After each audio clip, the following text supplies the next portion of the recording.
जुड़ गए हैं एनबीएफसी फाइनेंस के मैनेजमेंट। कंपनी का आईपीओ आज से खुल गया है और आईपीओ के रिस्पांस और कंपनी के आगे की रणनीति क्या है और किस तरह से जुटाई गई रकम का निवेश किया जाएगा, आगे किस तरह से विस्तार योजनाएं इनकी हैं। हमारे साथ कंपनी के एमडी और सीईओ असीम ध्रुव और सीवीओ महेश दयानी जुड़ गए हैं। आप दोनों का स्वागत है हमारी इस बेहद खास पेशकश में।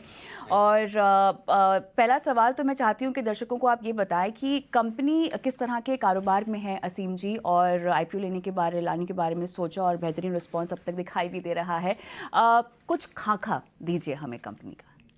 तो हमारी कोशिश ये है कि जो छोटे शहर है वहाँ के जो छोटे बिजनेसेस है, अब जैसे जैसे इवॉल्व हुआ है इंडिया, बहुत सारे छोटे छोटे कारोबार लोगों ने शुरू किए हैं। जैसे आप कोई भी बस स्टेशन देखोगे या किसी रेलवे स्टेशन देखोगे तो आप देखोगे कि वहाँ पे छोटी छोटी दुकानें हैं, जो कोई कोई किसी के पास कोई कपड़े की दुकान है, किसी के पास कोई गराज है, किसी के पास कोई सैलून है, किसी के पास कोई छोटा ईटरी है।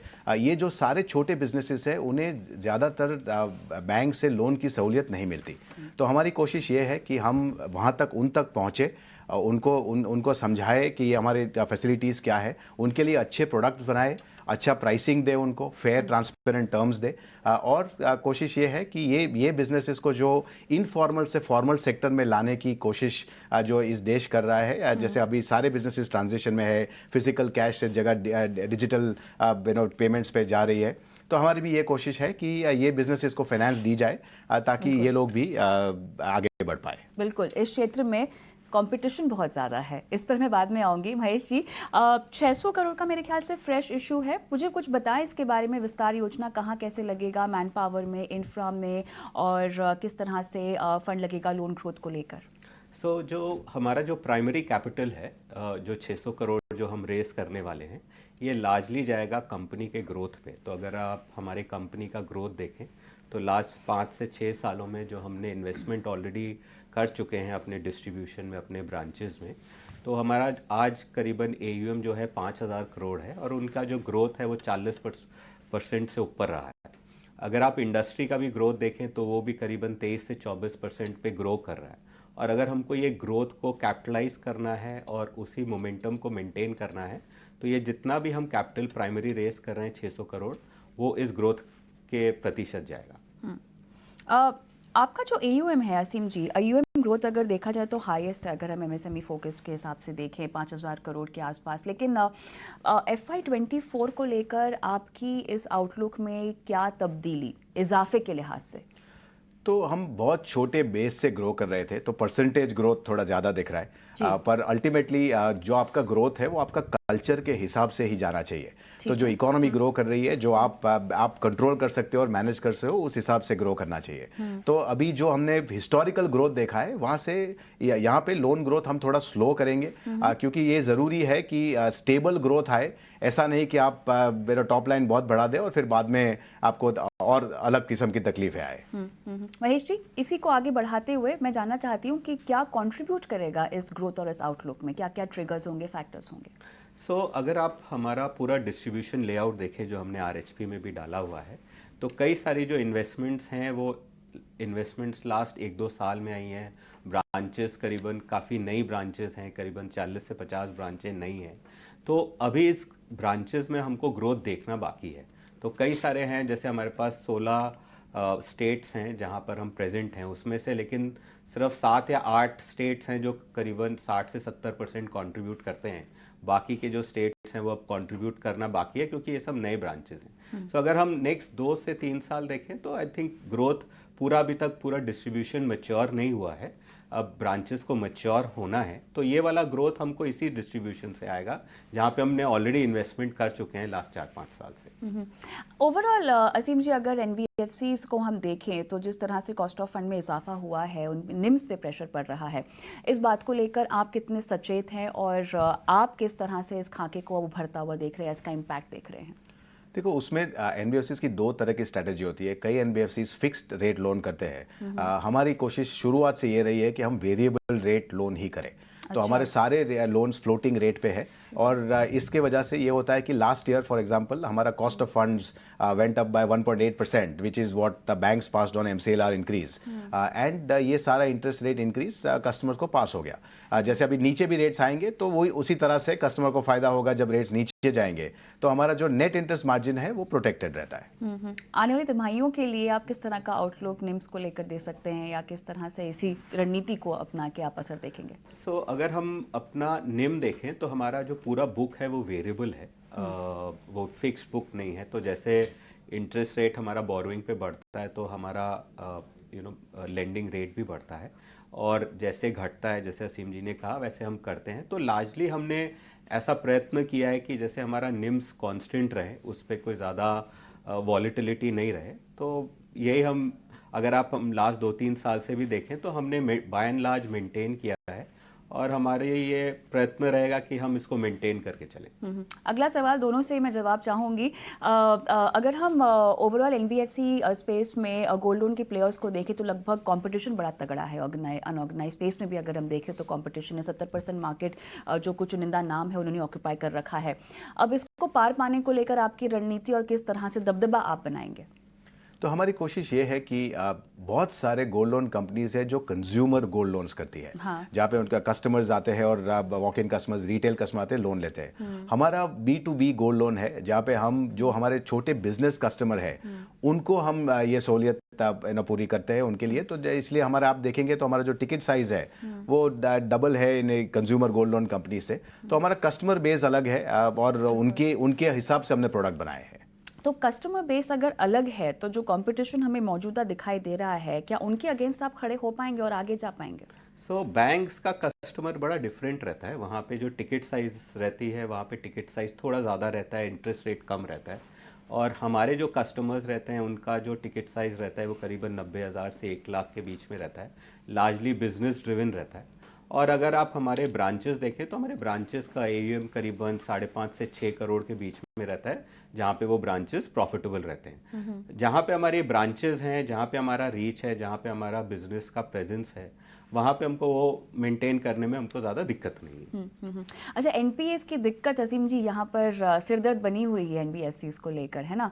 तो अब MSMEs की तरफ से तो ज़्यादा हमने देखा है कि इसमें तादाद बढ़ी है। अब इसके लिए कोई रणनीति जो तैयार है आपकी तरफ से?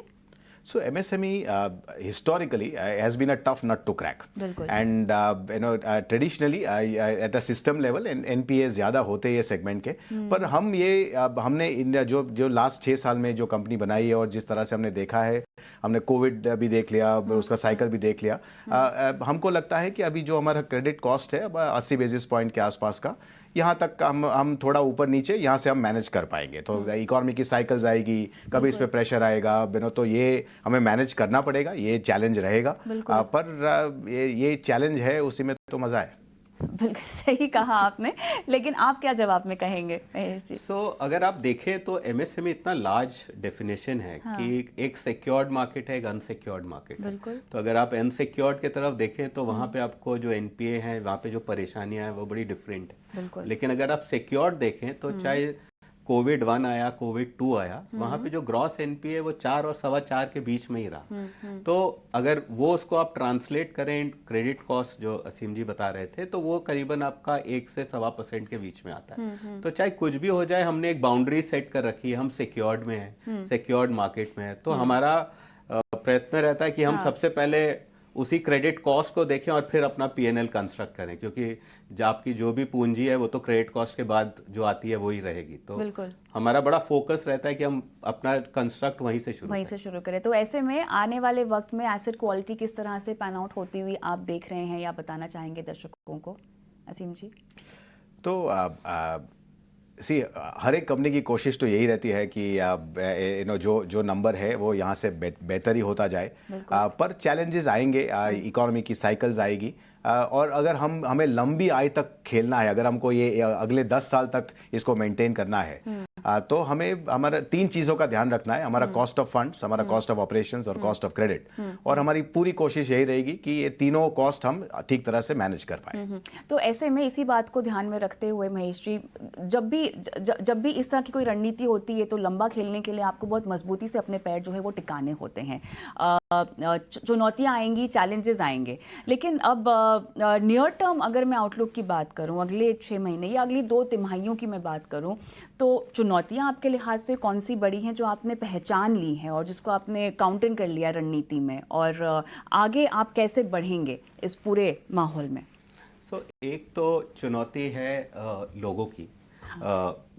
अट्रिशन एक ऐसा चीज़ है, क्योंकि हम सब कुछ डायरेक्ट करते हैं, कोई हम डीएसए यूज़ नहीं करते हैं, कोई हम कनेक्टर यूज़ नहीं करते हैं, कि अपने सब लोगों को साथ में लेके चलना, अट्रिशन लेवल को कैसे एड्रेस करना, आई थिंक ये सबसे बड़ी चुनौती है जिसको हमको एड्रेस करना है। बाकी मेहनत तो हमने सबने बहुत कर ली लास्ट 5-6 साल में।